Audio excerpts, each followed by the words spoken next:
जय जगन्नाथ सांग मैंने देखिपे ये मो भौणी कलम शाग बाछुची कलम शाग बहुत पसंद। तो मु तो ये शाग खाएनी बहुत पसंद। आम मार्केट जाइलु जानते मो परिवा कौन आनी तार ब्लॉग गोटे अपलोड करी।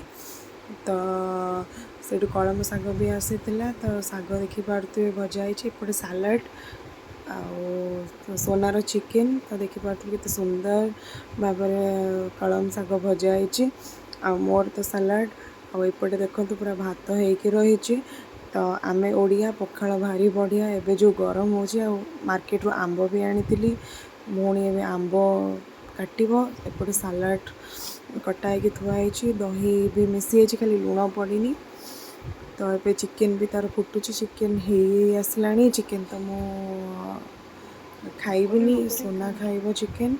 एपटे मैडम आमर रूपाली मैडम आमर आंब काटार व्यस्त रूपाली मैडम को आखि भी टी खराब हो। तो प्लीज़ प्लीज़ प्लीज़ सांग मैंने मत बहुत मात्रा सपोर्ट करूँ। Please like share and subscribe my video. तो ये जो एते गरम हो कि खाया को इच्छा भात बाढ़ुची। तो मोर सबुठ छोट ताटिया और छोट बहुत कम भात से भात भी मोर गलेनी। तो आम तीन जन मिसिक बहुत खुशी रोचु। तो प्लीज़ मोर यहाँ रिक्वेस्ट कि मत बहुत सारा सपोर्ट करूँ। मु daily daily new new blog आनी बाकी रहा कि मुझे एस्प्लानेट रे कौन शॉपिंग करी से वीडियो जे बनईनी सेटा भी आप सहित शेयर करी। पखाल खातु मुझे गोटे सजेस्ट कर सनस्ट्रोक हो समस्त को। तो दही पखाल दही भात आड करुँची खातु न खातु दही पानी पिंतु। पोटल पोड़ी रखीचु ये देसी जुगाड़ आम सोनार। तो सी भी पोटल को छेचब तो आमर छेचवा कंटेनर ना जो पशिकी तो सी से गोटे स्टील कंटेनर तो सी पोटल रे पकई कौन आप देखिए एपटे मोर सालाड हो सालाड खाई बंचुची। तो डाएट अच्छी से मोप सालाड काटिदे मुझे गोटे किस करदेली और सब मजा कथा तार झाड़ थी किस करदेली लुणिया लुणिया लगे। तो देसी जुगाड़ पोटल छेचा कौन पड़ी ना जीरा रसुण लंका ताक सी छेचा चलुची पोटल पड़ो एपटे कलम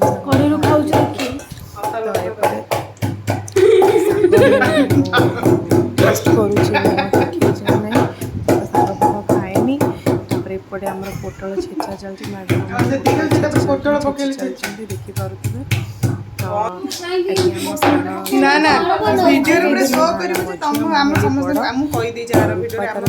चश्मा पिंधिकी कौन नानी करुँची रूपा को टे बेस नानी कौन कौन करुँची। तो सी खाली आमर परिवा बहुत भल काटे सी खाଇବା पीवा नहीं रूम भीतर को गला। तो आम सब सेपटे बढ़ा बढ़ी करुचु देखिपे। आसिक बसगलु आम आइटम रे कौन कौन थिला सालाड थिला आंब थिला तापर चिकेन थिला तापर आमर पोटल छेचा थिला कलम शाग थिला। तो मु सालाड खाई चली। तो देखिपे रूपाली आमर ए भात खाइबा स्टार्ट कला। तो मुझे सालाड खाऊली रूपा आमर खाऊँ पखाल भात। तो सी दी जन शाग भल पाती मो शाग खाएनी मोबाइल खिंचार व्यस्त कमें गोटे स्टोरी मोबाइल न देखिए मैडम आमर खाई पारे तो गोटे पूरा छोट दिन अभ्यास। तो सी तार मोबाइल देख गोटे स्टोरी लगे खाइब।